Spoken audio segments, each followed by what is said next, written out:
পৃথিবী বড় স্বার্থপর, দুনিয়া বড় স্বার্থপর। দুনিয়া কাউরে জায়গা দেয় না, দুনিয়া কাউরে জায়গা দেয় না। এত মজবুত পাইলিং করে যেই বিল্ডিং বানাইলাম, দুনিয়া তারে থাকতে দেয় না। যা বেটা যা, যা তুই লাথি দিয়া বাড়ি করে যা, কবরে যা, কবরে যা। দুনিয়া কাউরে থাকতে দেয় না। দুনিয়া কত ক্ষমতা ধরকে মাটির নিচে ফেলায় দিছে, দুনিয়া কত সম্পদ আলাকে মাটির নিচে ফেলে দিছে, দুনিয়া কত সুন্দরী নারীকে মাটির নিচে ফেলায় দিছে, মাটির সাথে রেজা রেজা করে ফেলছে। আজ আর চেহারা নাই, আজ আর রূপ নাই, আজ আর যৌবন নাই, আজ আর ক্ষমতা নাই। এমন বাদশা ছিল পৃথিবীতে যার হাতের আঙ্গুলের ইশারায় মানুষের গর্দান উড়াইয়া দিত, যার হাতের ইশারায় উঠত মানুষ, বসত মানুষ। আজ বাদশারা নাই, আজ সম্পদওয়ালারা নাই, আজ মালওয়ালারা নাই। দুনিয়া কাউরে থাকতে দেয় না, কাউরে না দোস্ত, কাউরে দেয় না। দুনিয়া দাদারে আমার থাকতে দেয় নাই। আমার দাদারে আমি দেখছি, আজ আমার দাদা নাই। আমার নানারে আমি দেখছি, আমার নানা নাই। আমার দাদিরে আমি দেখছি, আমার দাদি নাই। আমার নানিরে আমি দেখছি, আমার নানি নাই। আমার বাবারে আমি দেখছি, 14 লক্ষ টাকা বাবার পেনশনের আমি সব ডাক্তারের পিছনে খরচ করে ফেলছি, বাড়ির ফসলের জমি বিক্রি করে ফেলছি। আমার বাপ যেন না মরে বারবার বারে হসপিটালে নিছি, কিন্তু দুনিয়া আমার বাপকে থাকতে দেয় নাই। আমার বাপ কবরে চলে গেছে। দুনিয়া কাউরে থাকতে দেয় না, কাউরে না, কাউরে না, কাউরে না, কাউরে না। আমার বাপ দুনিয়া কাউরে থাকতে দেয় না।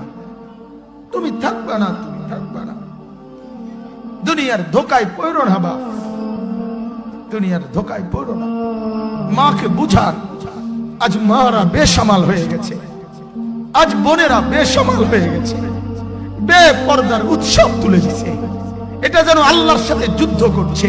আল্লাহ করোনা না, তুমি আরো কিছু দাও, আমরা বেপরদিকে ছাড়বো না। যুবক ছেলেগুলো যেন বলতেছে, আল্লাহ তুমি করোনা দেওয়ার চাই দাও, অশ্লীল ছবি দেখা, ফেসবুকে নর্তকী দেখা আমরা ছাড়বো না।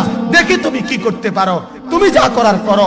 দোকানদার ব্যবসায়ীরা হারামের লেনদেন করা বন্ধ করছে না, সুদখোর সুদ ছাড়ছে না, ঘুষখোর ঘুষ ছাড়ছে না, নাফরমান আর জিনাকার ব্যভিচারী এরা কেউ কিছু ছাড়ছে না। বেহায়ার বেপর্দা নারী তার অশ্লীলতার বেহায়াপনা ছাড়ছে না। মুসলমান তার ঘরে টেলিভিশনের নর্তকীর আওয়াজ তো বন্ধ করছে না। হায় করোনা কিভাবে যাবে, আযাব কিভাবে যাবে বলেন, বলেন, বলেন আপনারা। আমার বাপ ফেরাউনের উপরে তো আযাব এতদিন ছিল না, নমরুদের উপরে আযাব এতদিন ছিল না, সাদ্দাদের উপরে আযাব এতদিন ছিল না, কারুনের উপরে আযাব এতদিন ছিল না, লূত আলাইহিস সালামের কওমের উপরে আযাব এতদিন ছিল না, হুদ আলাইহিস সালামের কওমের উপরে আযাব এতদিন ছিল না, নূহ আলাইহিস সালামের কওমের উপরে এতদিন আযাব ছিল না। আজ আমরা মালিককে এই পরিমাণ নারাজ করছি, মালিক এত বেশি নারাজ। আজ 1 বছর হয়ে গেছে, 1 বছরের চাইতে বেশি হয়ে গেছে, কই করোনার মহামারীর আযাব তো যাচ্ছে না, গেছে গা বলে। আমাদের লক্ষ লক্ষ বাচ্চার পড়ালেখা বন্ধ, এরা নষ্ট হওয়ার চূড়ান্ত পর্যায়ে পৌঁছে গেছে। মোবাইল এদেরকে শেষ করে দিছে। লক্ষ লক্ষ ছেলে। গতকালকে এক মা আমার আত্মীয় ফোন দিয়া বলতেছে, সকাল 10টায় বাচ্চাটা ঘর থেকে মোবাইল লইয়া বাইর হইছে, রাতের 10টায় মা তারে ফোন দিয়া বলছে, বাপ ঘরে আসতি না, ভাত খাইতি না। বাচ্চা তারে বলতেছে, তোমার অসুবিধা কি, তোমার সমস্যা কি? মা এই কথা বইলা কাঁদা দিছে যে, শোনেন হুজুর কদ্দুর দোয়া করো।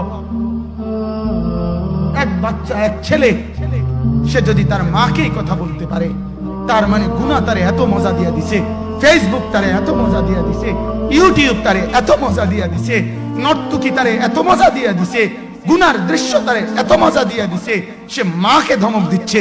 রাত 10টা বাজলে কি হইছে, রাতের 3টা পর্যন্ত দেখলে তোমার সমস্যা কি? আমার আখিরাত আমি নষ্ট করলে তোমার অসুবিধা কি?